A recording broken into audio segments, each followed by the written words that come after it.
Good evening, everyone. Welcome.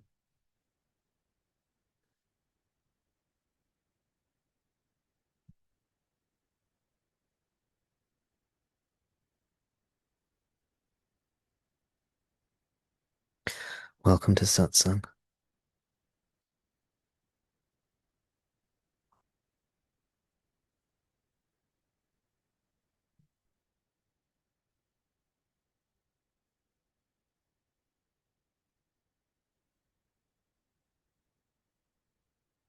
I was going to say, how are you?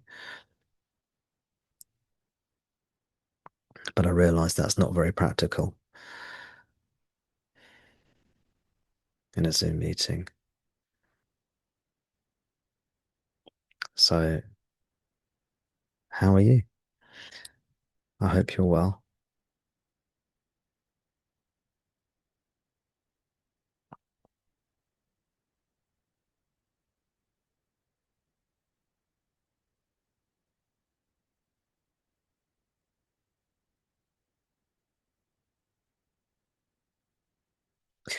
The deepest, highest teachings are always in silence. But that doesn't mean we don't speak about this. This doesn't mean we don't speak about this. We can talk about this too.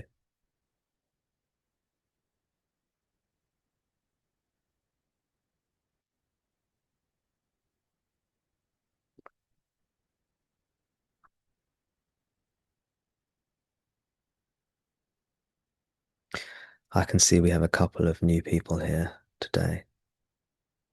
Well, I think one has been here a while ago as well. Welcome. Welcome to you guys. Every satsang is quite different, so we don't always have extended silence like that at the beginning. It varies.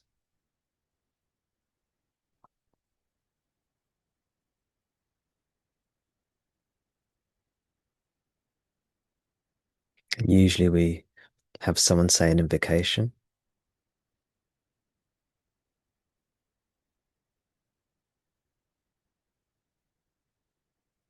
Because one thing we can discover, perhaps through the silence, is that, well, this is just one way of saying it, but this is the way I'll say it now. Bhagavan Ramana is all, he is everything.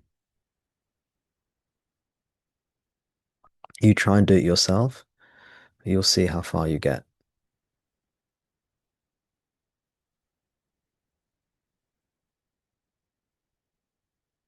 You think, maybe you think to yourself, oh, I know the teaching now, I know what to do.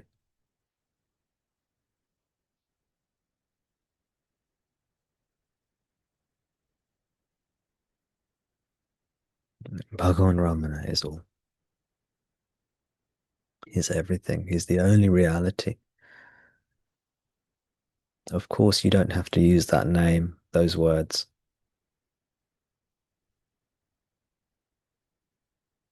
but these are the words. This is the name I like to use.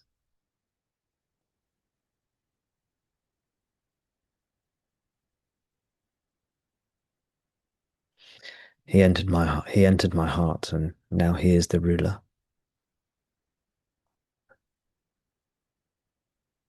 And I am ever so grateful.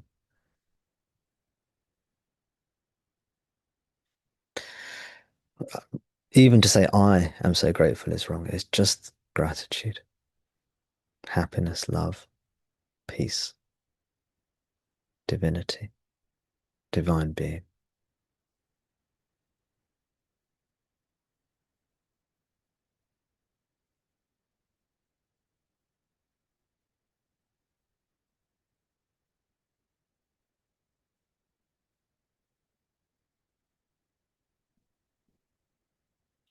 I, when I was seeking, I wanted to figure it all out and discover the truth for myself in my own experience, which seems very reasonable, right? I want to discover the truth for myself in my own experience. That's totally reasonable, isn't it? I thought so. And I tried, and I tried, and I tried. And sometimes, and perhaps lots of the times, I seem to progress. I seem to have success.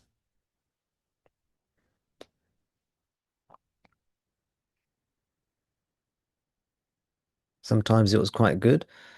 Sometimes it was very frustrating, very demoralizing. I used to look at teachers who are teaching and think, why are you guys so lucky? Why do you get to have the realization? What about me?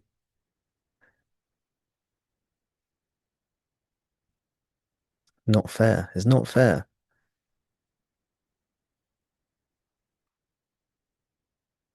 And other times I thought, oh, I know what I'm doing now. I know what to do. I understand it all. I get it.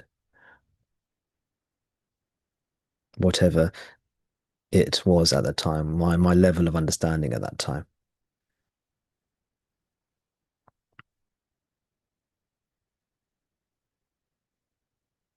But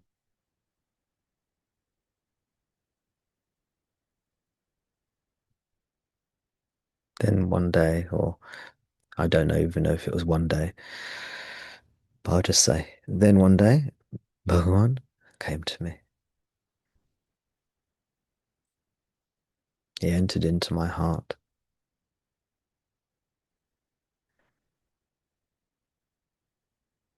And in those moments, I stopped trying to figure it out or discover the truth. I just fell in love with him.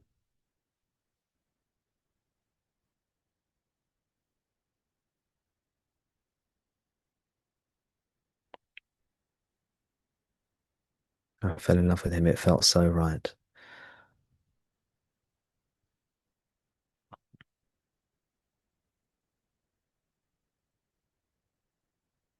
And that was the beginning of the end. His grace, his love, his power, his presence. That's it. That was it.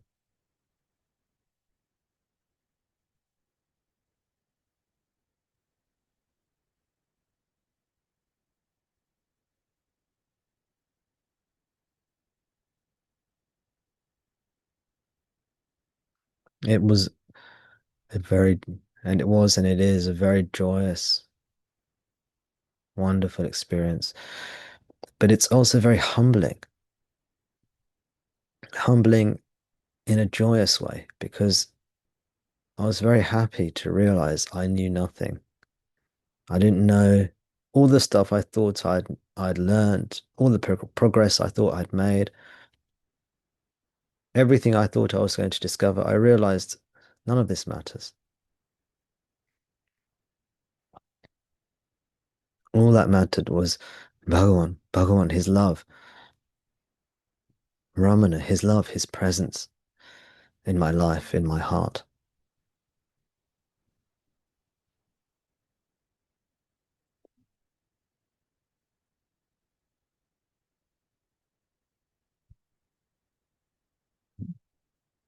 Only him, only him. Just Bhagavan Ramana. That is it. Only him. He is the only reality, the only thing. And of course, he is not a thing. He is the most beautiful thing, but not a thing. The most beautiful presence, the only reality, the only presence, the only truth.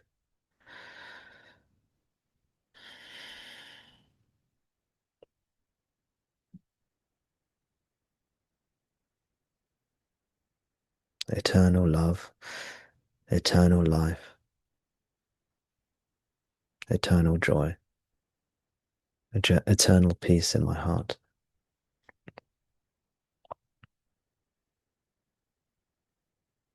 And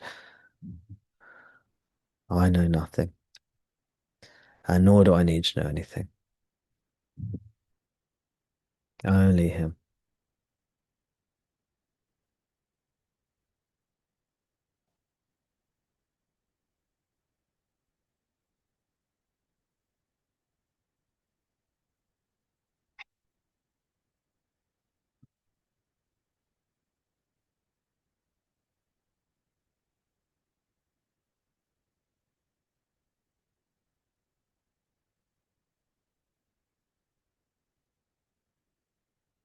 So maybe sometimes you feel like you know what you're doing, and you'll understand the path, right? And then other times you'll feel like, I don't know what I'm doing. I'm confused. What do I do? How does this work?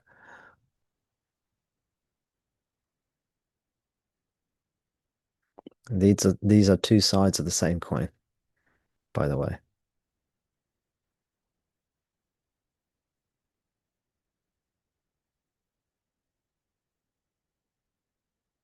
I know what I'm doing. I don't know what I'm doing. I know. I don't know. I know. I feel clarity. I feel confident. Or I don't know. I feel confused. Maybe even some panic, some anxiety. You see these two sides of the same coin. I know. I don't know. I'm confident. I'm confused. But then we can realize that we don't know anything.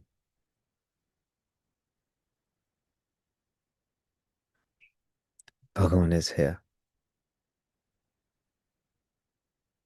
Surrender to him. Give yourself to him. Open yourself to him. He will dispel the knowledge you have in your mind, which is false knowledge, and he'll dispel the confusion, anxiety, distress you feel or may feel, which is also false knowledge.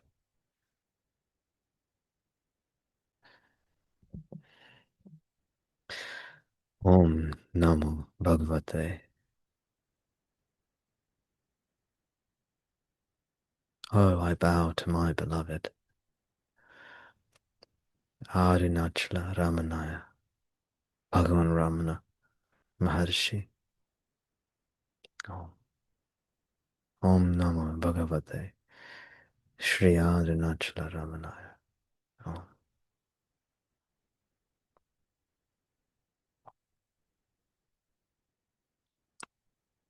Om Namo Bhagavate Shri Arunachala Ramanaya.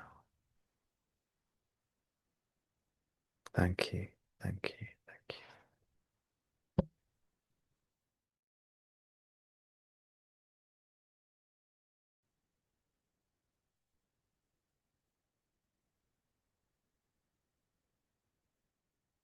Lance, welcome.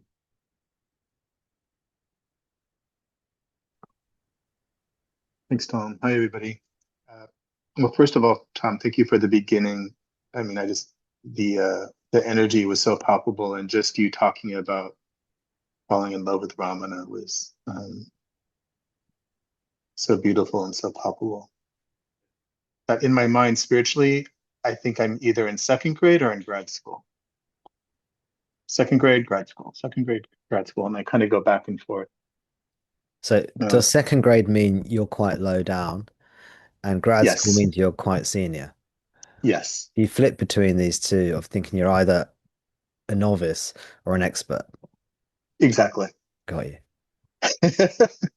I think I'm a spiritual smarty pants. I figured it all out. I've done all these things. Mm. So I don't know. There was something about what you said today was, that the answer was, to let it go. Yeah, That these are was two nice, sides. These are the two sides of the ego. I know, right?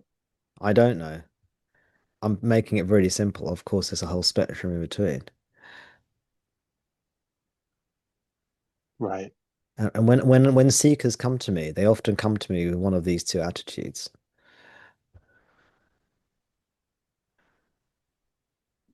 People come to me and go, Tom, I don't know what to do. Help me, right? Which is a very, Mhm. which is actually much nicer and easier for me. I'm talking I mean, it's all fine for me, but I'm just talking relatively. If someone says, I don't know, tell me, help me, they're open. What's harder is when people say, Tom, I know it all already. I understand it all. Help me.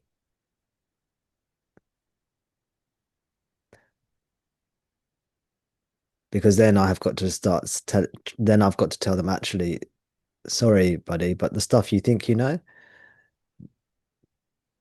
we've got to get rid of that. And that's often harder because people, I think that was our first one-on-one.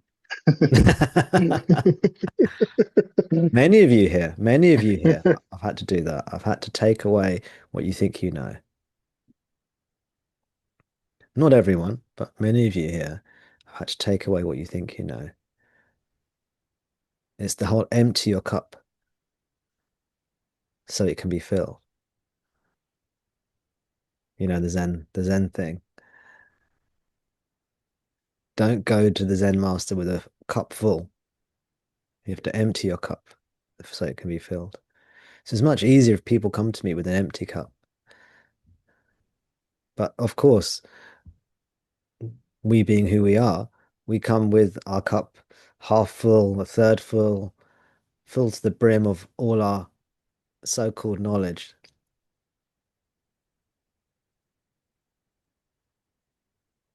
And then that makes it just means that I have more work to do, which is fine.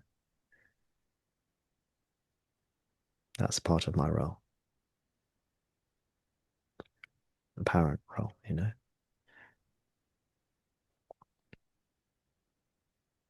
The other part that came up, maybe other people can relate, is, and I think it's connected, is, when you talked about your relationship with Ramana and falling in love, I felt so much. I felt a transmission, but then I also felt super jealous.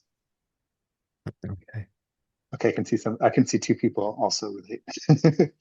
and and I know that's okay, but I just it's something that's seen, and there's a part of me that's like, pick me, Ramana, pick me. And I feel, and sometimes I feel picked, and then sometimes I'm like, well, I think I'm picked, but I'm not, with the gaze.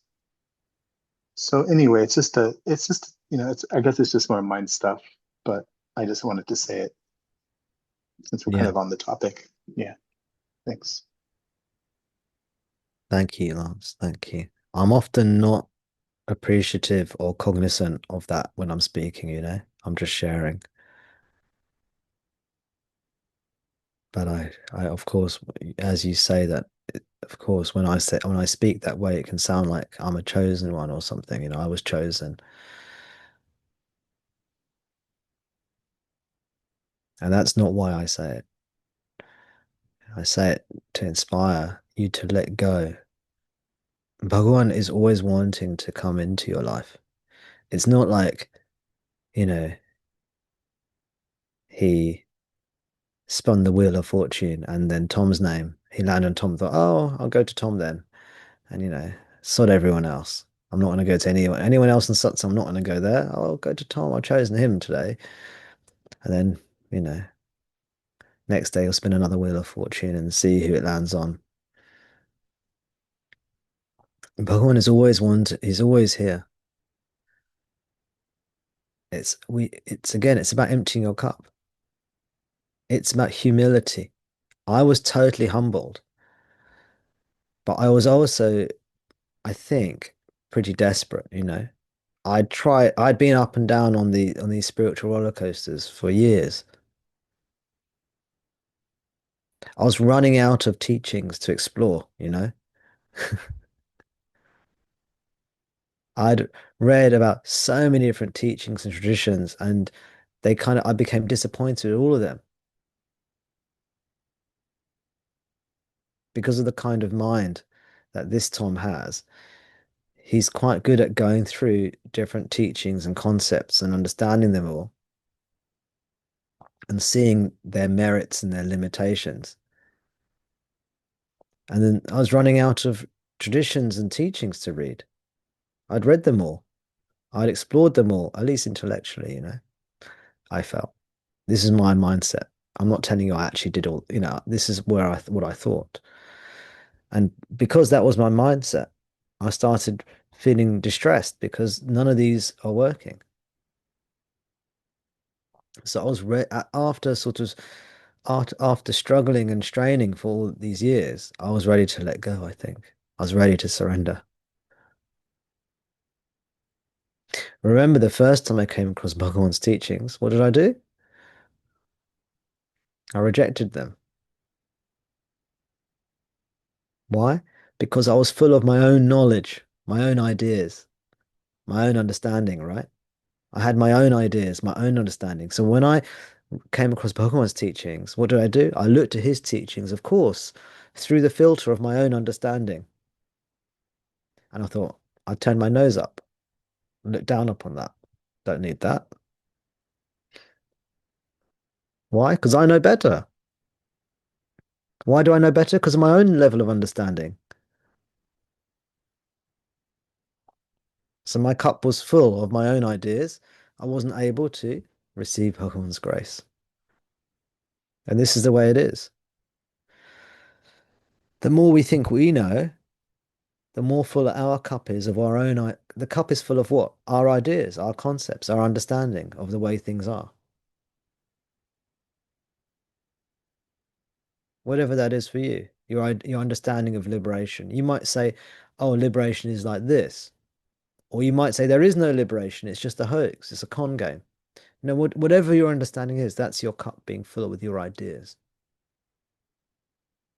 But no one can teach you surrender,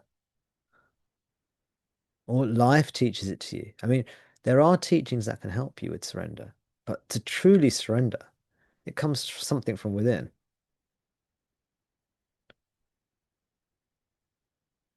It's when you see the futility of all your actions, all your activities.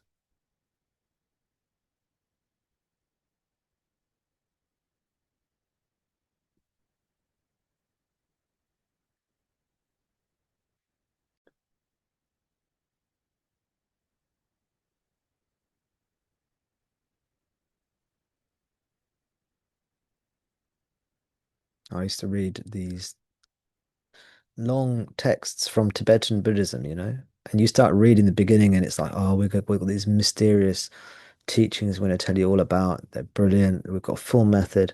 Some brilliant. So I start reading it and I finish the book. And then at the end of the book, I'm thinking, well, where was the magical teaching? And then they said, well, there's another book which contains better. So then I got the other book and I started reading it. I started reading all these Tibetan texts. I'd already done it with the Sanskrit texts, the Vedanta texts. And I'd already done it with the sort of early Buddhist original, the Pali texts. And I'd look through Christianity and Gnostic Christianity, and then I'd already looked at the law of attraction stuff.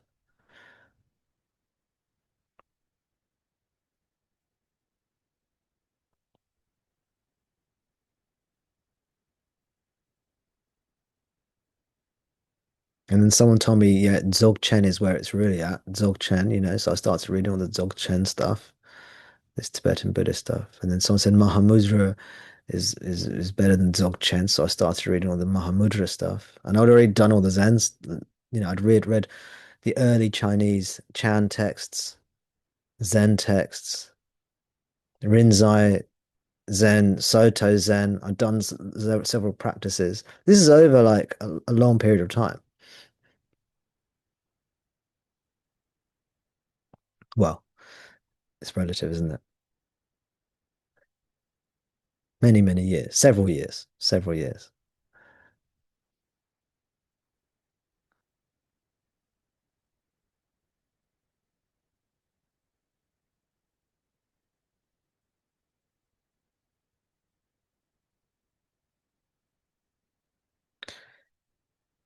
Now, how do you know that all your actions and efforts in the world don't lead to realization? How are you going to know that?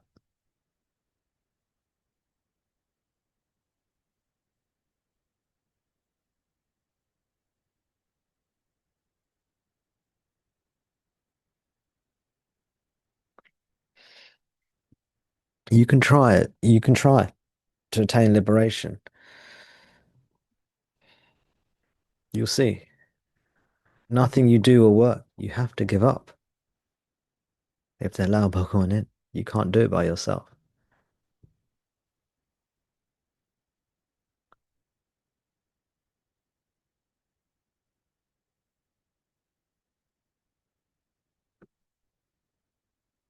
Is that the first, like, of the 12 steps? Is that the, I know, Lance, you're familiar with that 12 steps framework, aren't you? Yeah, admitting you're powerless. Yeah, there you go.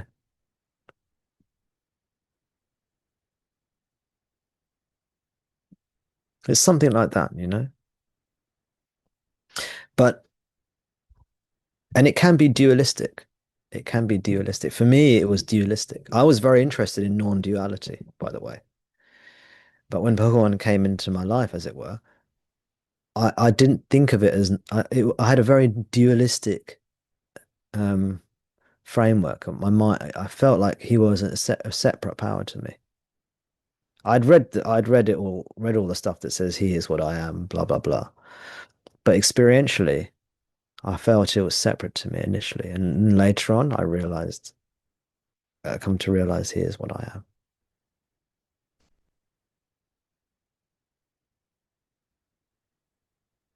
But none of that stuff mattered, whether he was separate to me, whether he wasn't. I just wanted to be with him.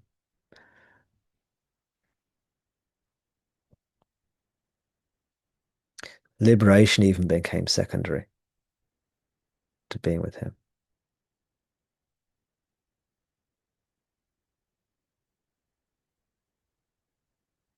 And it's his through his power. This is my experience. This is the way I share it.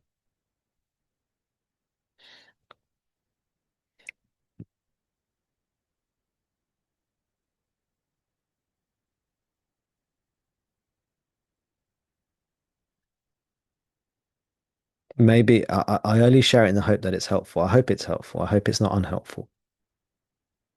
Yeah, if I can just say, just to be clear, it's very, very, very, very, very, very helpful. And that was just a little shadow thing that I saw. But I love when you talk about your relationship with Ramana, and I wish you spoke more about it. And so I just want to be clear that Thank you. Thank you. there's that hint of jealousy, but even more so, there was the transmission of the love. And but I just wanted to name that little shadow that snuck through Yeah. Yeah. Absolutely. Thank you because for it clarifying. sneaks through. It sneaks through a lot for me. That Mm. jealousy. Yeah, the ego. Yeah. It's no, it's great to share that. And I appreciate you sharing it. And I appreciate you clarifying it. And I'm glad there's a transmission and inspiration too. Yeah. Is that right? Yeah. Good. Yeah, very much so. Very Yeah. much so. I mean, it was just when you were talking, it was so palpable. But the topic was sort of like, where am I? How far am I going? Am I advanced? Am I, this or that? And so that for me has always been connected. And you said that too, seeing other teachers and they have something I don't have, and I think the other part of it is, worthiness coming from a Christian background. You know, you gotta really work to make yourself worthy, which I don't think is in uh, the Eastern traditions as much. No, it isn't. It isn't. That's my understanding, at least. My sense as well. Culturally, um, we're not brought up with, I say we're not brought up. I mean, I'm I've considered myself to be very Western because I was born and brought up in the UK. But there's obviously a lot of the culture that I was brought up in from my parents who are from India. And there are lots of problems with there are problems. Every culture has its own set of problems and own issues. And Indian culture is no different. But yeah, we don't have this sort of deep sense that we're not worthy of God. They're quite the opposite. Quite the opposite. There are lots of other issues that we get from the in the East,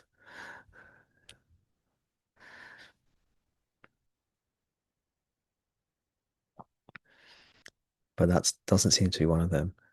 That sense of lack of self-worth to feel that we can be with God.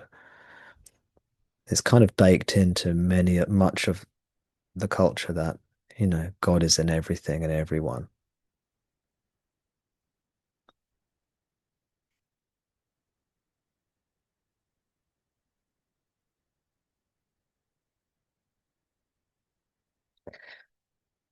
I think the shadow of jealousy is almost inevitable, with these sorts of things. I don't know, maybe it isn't. It'd be interesting to hear other people's experiences. But, when you're looking for liberation, you have a teacher you resonate with. Maybe the jealousy is the flip side of desire for liberation, isn't it? So when you really want something like liberation, how can you not feel envious of someone who appears to have it? It's almost, I don't know, maybe it doesn't have to be there.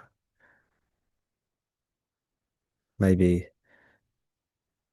it's very natural for it to be there, at least on some level. I think the solution is surrender and love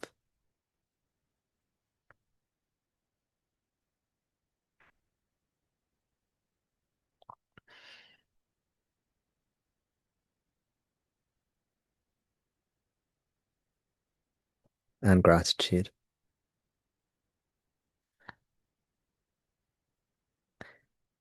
If you've heard the name Bhagavan Ramana Maharshi, you are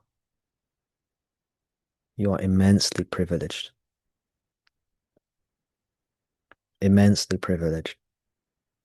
If you've heard those words, Bhagavan Ramana Maharshi, Bhagavan Ramana, you're immensely privileged. If you have seen his form, a photograph, you are immensely privileged. Full stop. Okay. If you then feel a resonance with him, not only have you heard his name, seen his form, but there's some kind of resonance, even just the slightest resonance. You are now in the sort of top 0.0001%, in my view, my opinion, of spiritual seekers. Your head is in the tiger's mouth, as they say. You know what I mean by that? Does anyone not know what I mean? I'll explain. Your head is in the tiger's mouth means liberation is yours. It's coming. It's just a matter of time.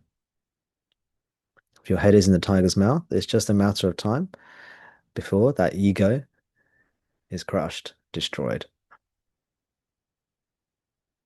Just a matter of time now before that tiger. You can't escape. Your head's in the tiger's mouth. You can't escape. It's just a matter of time now. It's just a matter. It's not it. The question is not if, it's when.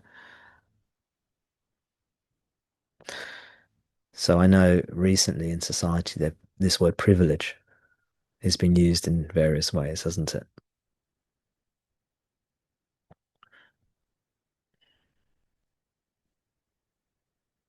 This in this context, in the spiritual sense, you are all incredibly privileged. We are all incredibly privileged. People should be jealous of us.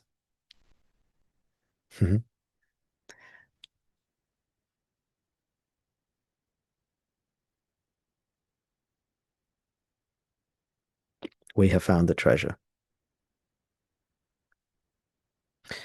If you just follow that inkling, that resonance, that is the beam of light that leads to the pot of gold.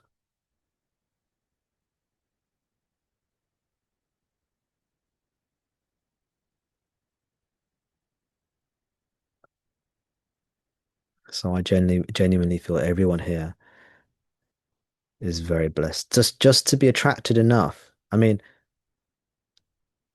I know there are a couple of people here who are new or newer,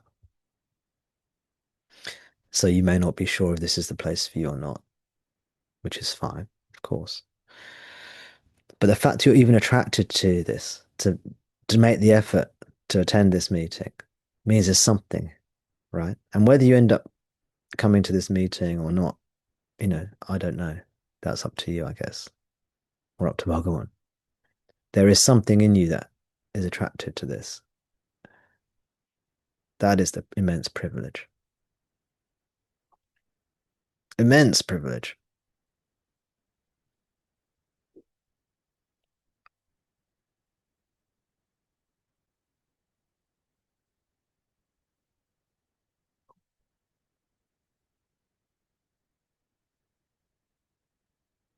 What does privilege mean?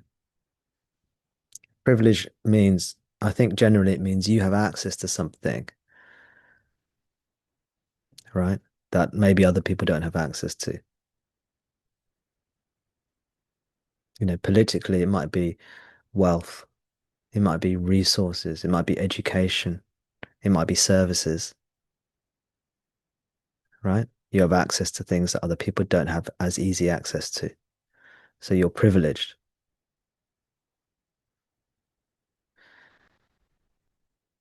No, these teachings, everyone has access to. Everyone has access, access, equal opportunity. But some of us have a desire to access. Some of us have a desire to plunder the treasure within. Everyone has access to it. So there is no privilege really, because we all have equal access to this resource. But some of us have the desire to access this resource, and that's the privilege. So if you're here, you have that spark within you. Whether this meeting is the place for you or not, I don't know. I hope it is, but it's what works for you at the end of the day.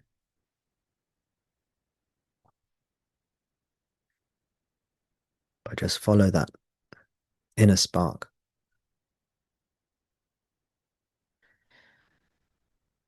This is the inner spark of being a spiritual seeker, seeking something. You may not even know what you're seeking. It doesn't matter. If you follow that, there's a homing device, there's a homing beacon, it'll take you home.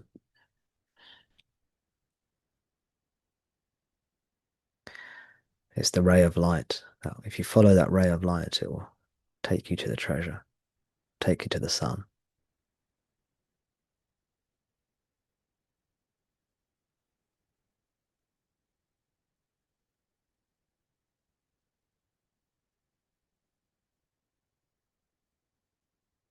The journey, our spiritual journey, is mapped out by Bhagavan already. Everyone has a unique spiritual journey. So we have to follow our own unique journey. For some of you, it'll be here in this meeting. For others, you it might be elsewhere. Doesn't matter. I do my thing, and then you do your thing.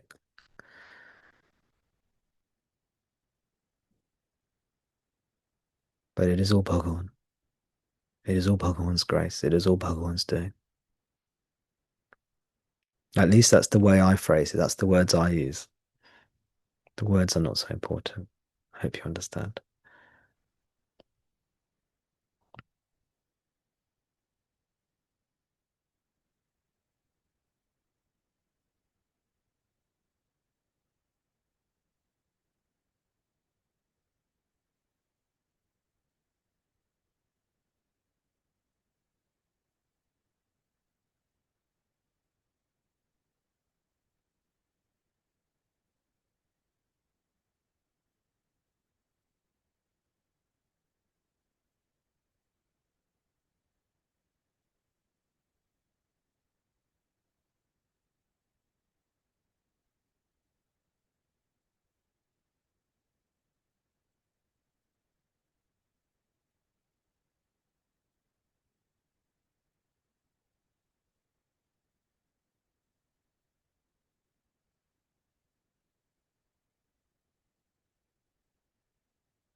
Thank you, everyone.